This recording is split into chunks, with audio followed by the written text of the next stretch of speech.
Hey guys, Kongai here, and today I have two replays for you, one featuring the WZ-111 5A and one featuring the 113. These come from the making of those videos I like to make, like 7 best these, 7 worst those, 10 of these, you know, stuff like that. And whenever I make one of those videos, I have to play the tanks in my list at least once, just so I have footage. And these are the games you see in the background. Sometimes I actually have some pretty good games, and that's what I'm going to be sharing with you guys today are 2 pretty good games when I was recording the 10 best money makers or 10 huge credit makers at tier 10.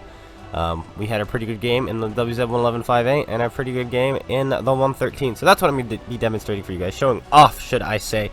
And we are on Hilbron this first game, and we are in the 5A, the one with the 130mm gun, what I consider to be the better Chinese heavy tank, I think. It's not quite as mobile, but it's still very mobile. It's got a bigger gun, but it's not that much derpier, if not derpier at all. I mean, it is slightly less accurate, has slightly worse gun handling parameters, but it's still not bad.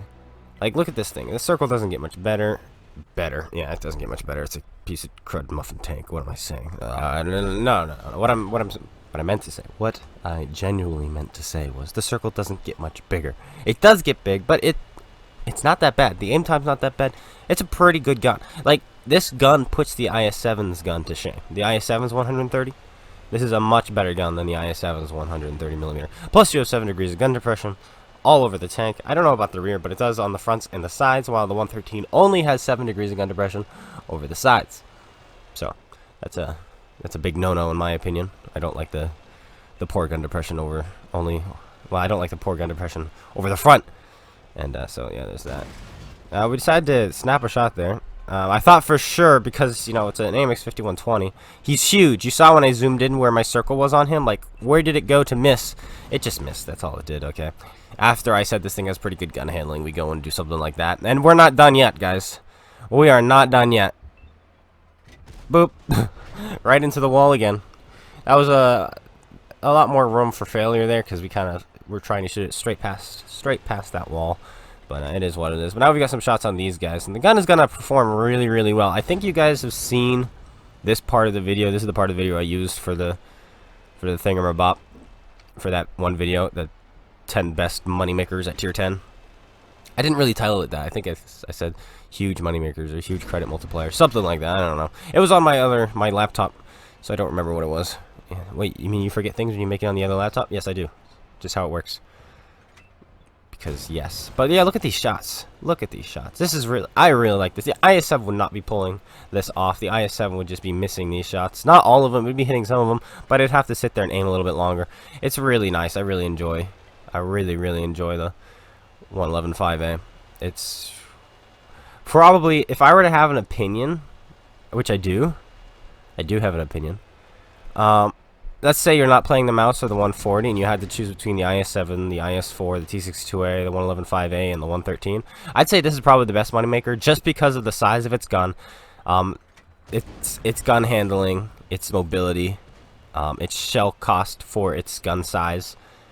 This could probably make the most money out of all those tanks, because if you're playing in a T62A or you're playing in a 140, you're spending a lot of credits per shot because of how small the guns are, and you have to keep shooting to get a high amount of damage done. Not in this tank though, not in this tank. You just need to shoot a couple times and you get the money, so it's pretty cool. So yeah, anyway, and then with the 113, like I had mentioned in the video, the 113 only makes 0.4% more credits, but it's got a smaller gun. Wow, this thing does. And look at me, I'm so confused, like, where do I want to go? Do I want to go right? Do I want to go left? Because at the time I was thinking to myself, I probably need to go somewhere where I'll be able to get some more damage off, just in case I don't like the footage I've used so far. That shell goes, did we bounce? Did we miss? I don't know. I don't know. It didn't hit. He backed up right as we fired. He's Neo. That just seems to be the case. And it's not just me. I was watching Circumflexes the other day, and it happens to him all the time. As soon as he fires, someone will stop or they'll move. It's like they know. It's like, gosh darn. How do you know? You don't know. You don't. Can we put another shell on this guy? Yes, we can. We're just going to drive at him. I don't care. I've got health now. I can easily kill this guy even if he keeps putting shells into me, because I could just keep putting shells into him. So I wasn't really too concerned. Where'd he go? He's hiding now. We will get you, my son. No, he's pulling back. He's pulling back. And we're going to show off the gun handling on the move in just a bit here, and it's going to blow your mind.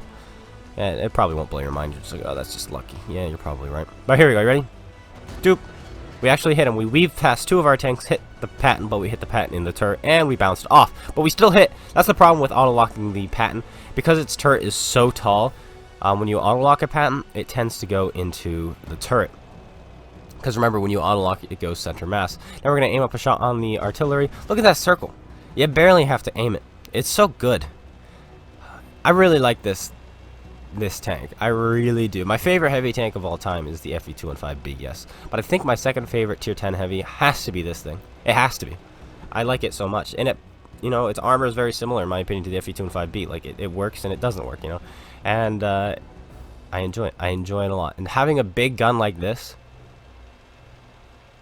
with medium mobility, medium gun handling, it's really nice. And the pike nose isn't the greatest, but it's not bad. You control lower tiers. We put a shell in on the move on that guy because nobody seemed to want to kill him, so we took it for ourselves, picking up our second kill. Not too shabby. How much money did we make? Because I think that's the big question. I don't think really anyone ever cares about money, but here we go. We're caring about money today, because that was the point of the last video, where we featured this tank, was money. We made 73,000 credits. And we did 5,300 damage, got 3 kills, and we now have 2 marks of excellence. We had 2 marks before, but we kept dropping, but we finally got it back over the 85% mark. Not too shabby. Moving briskly along, we're now in the 113. This is also my very next game of the day. 113. We are on Fisherman's Bay, and we're going to be working the middle, trying to get some good shots done there. What I like about the middle on this map is a lot of the times you tend to lose the west flank, right? Is that, yeah, you tend to lose the west flank. And over in the west flank, the team will go through this like little underpass, or not an underpass, but there's like little divot in the ground, and they can travel through, and you have no shots on. However, when they advance through and they go towards your base, or they advance up into that small town up in the northwest, oh wow, that shot was pretty nice. In the northwest, you actually have shots from the middle over here, and you can get hull down. And I have optics on this tank. I go gun rammer, vertical stabilizer, optics. I like playing this more as a medium tank, and it seems to work out well for me. And so that's why I've decided to go here. I know I'm more susceptible to artillery, but you know, it is what it is.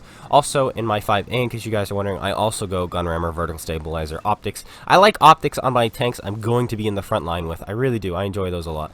It's like, I'm going to be in the front line. Alright, we're going to go with optics. That's usually how I go, how I choose what I'm going to put on my tanks. Like, instance, my mouse. I have recently started putting optics on my mouse. Actually, not recently. I've had optics on there for a long time. But what I like doing with my mouse is just YOLOing down. And up, there's artillery. Hello, artillery. I like YOLOing, just like picking a flank and just like, I'm going to go. I'm charging. And then I rack up assist. And that's how I 3-marked it. So, hey, I guess it works in the mouse.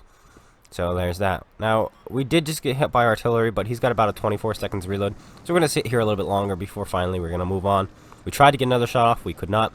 But now it's time to change positions.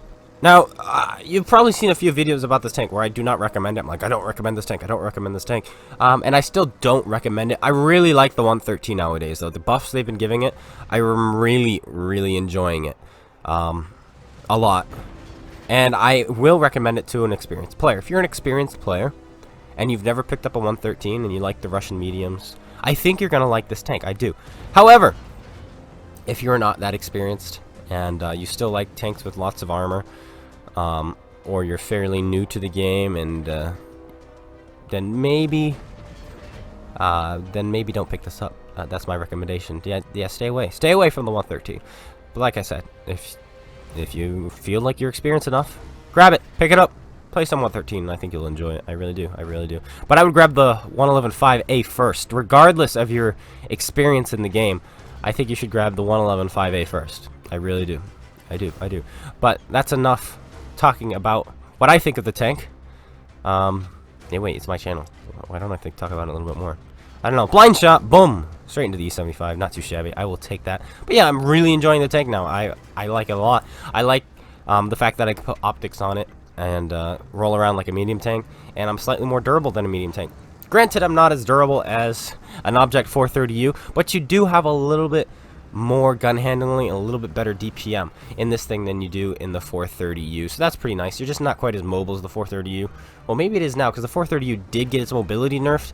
I need to test that now. I need to test it, but I'm not too sure.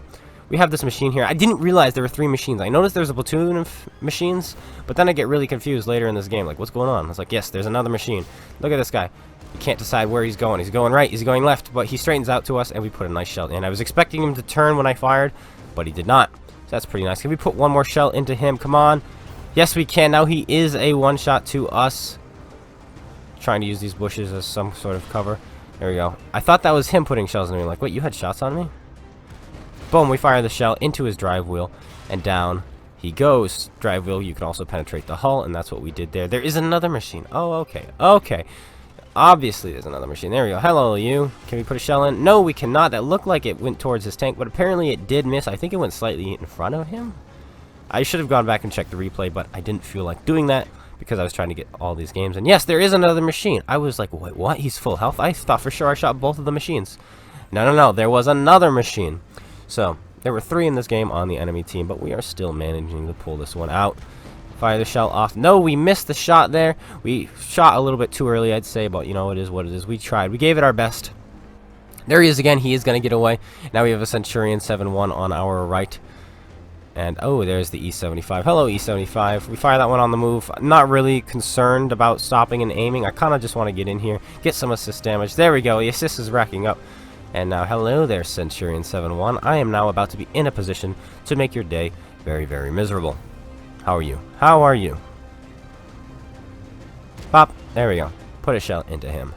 And he's trying to get away from me, so he's going to get finished off by everyone else. Where, oh, where could this machine be? Ah, there he is. He didn't quite run away. And I still have plenty of health. I'm not too worried about this. 1, 2, 3. These are heat shells. And 4. He bounces. 3 out of 4 heat shells off of us. And we finish him off, getting to his side and killing him. And down goes the last tank on the enemy team, the T110E4, and we managed to pick up a victory in just the 113. I almost said WZ-113, but that's not what it is. It's just the 113. Not too shabby, not too shabby. I will take that. Let's see what kind of results we did, what we managed. We make 78,000 credits and 5,700 damage, 2,500 assisted, 1,900 blocked. Not too shabby. I will take that. But anyway, guys, I hope you all enjoyed. If you did, slap that like button, comment, subscribe. Make sure you go check out Spaceman and GotADingy's YouTubes and Twitch. Links in the description below. And I'll see you guys all later. Take care, everyone.